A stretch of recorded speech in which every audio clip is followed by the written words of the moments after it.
lost his freedom, maintained his dignity, and maintains the love and respect of the people who see him as a symbol of all the terrible atrocities that are taking place in Eritrea today. Somebody with us today who's going to speak now is Dr. Burhani Asmalash of Release Eritrea.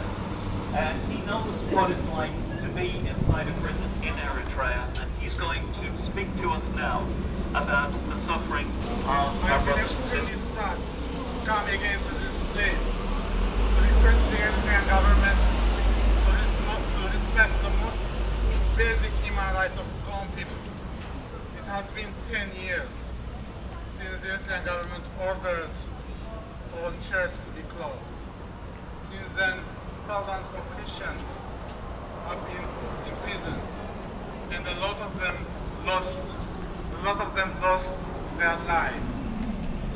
In Eritrea, prison could be anything. It's an underground pit, metal shipping containers, military barracks, or open-air prisons, police stations, or private villas. Some journalists refer to Eritrea as a big prison, a tiny nation with a big prison. Prisoners are not allowed visitors, no legal representation, all of them never been charged. Some of these prisoners have been in prison for over 8 years. Most prisoners are subjected to hard labor, such as digging in the quarries, working in government-owned farms, and loading and unloading military supplies on and off trucks. Torture is frequent.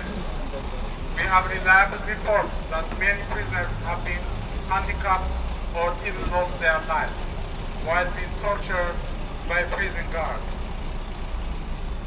The exact number of prisoners in Eritrea is not known.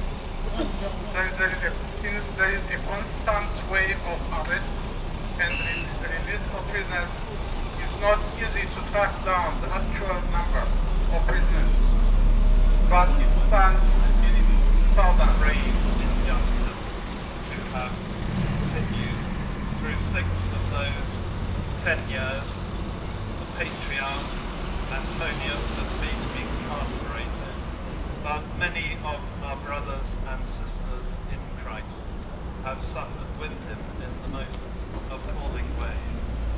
And it is my privilege to be here in solidarity and prayer and fellowship with you all today.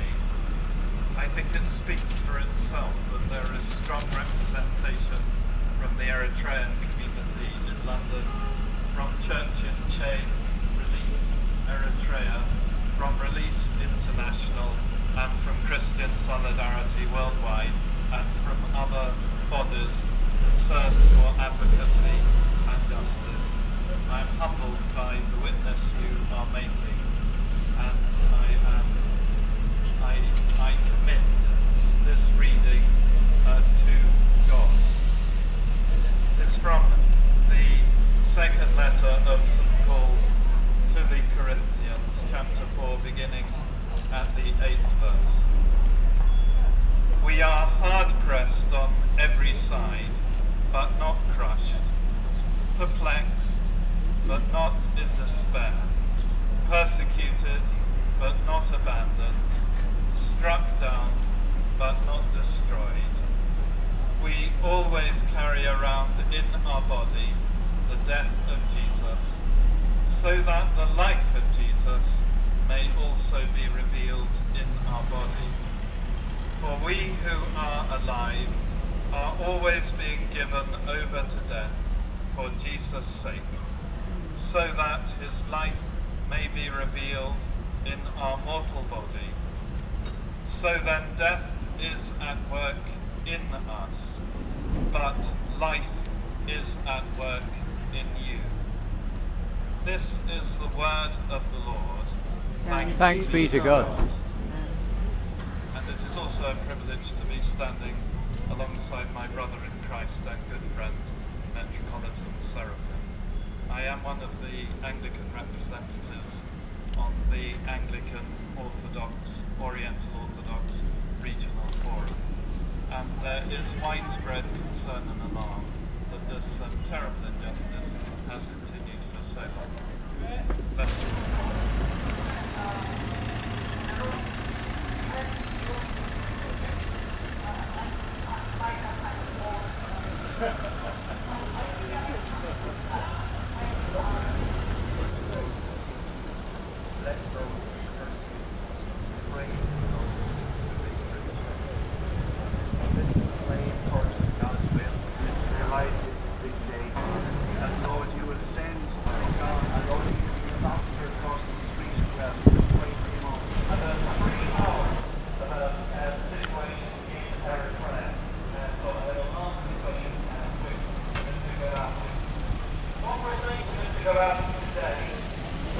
Anniversary of the forced closure of all churches in Eritrea, apart from those belonging to the Orthodox, Roman Catholic and Lutheran traditions.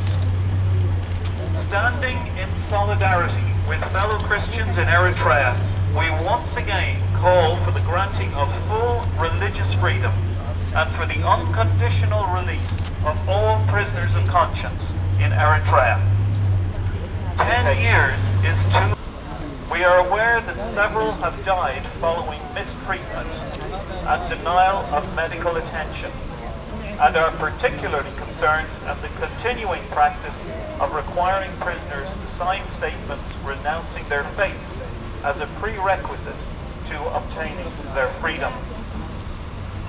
The letter goes on to say, we urge you to convey to your government our appeal for swift and positive action to ensure the release of all prisoners of conscience, regardless of their creed, and to facilitate every human right outlined in Eritrea's commendable constitution, including the right to religious freedom. The letter closes by saying, please be assured of our continued prayers for the well-being and prosperity of your people and nation. We remain committed to the people of Eritrea and seek to support the nation's progress towards a just and equitable future. And the letter ends there.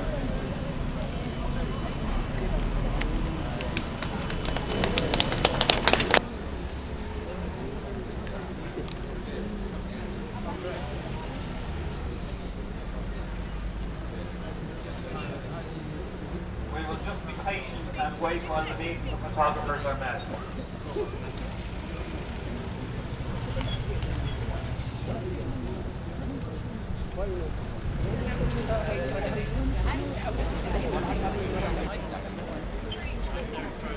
How can it be that thou, my God, shouldst die for me? You will have seen that the Irish members have been wearing these coloured wristbands.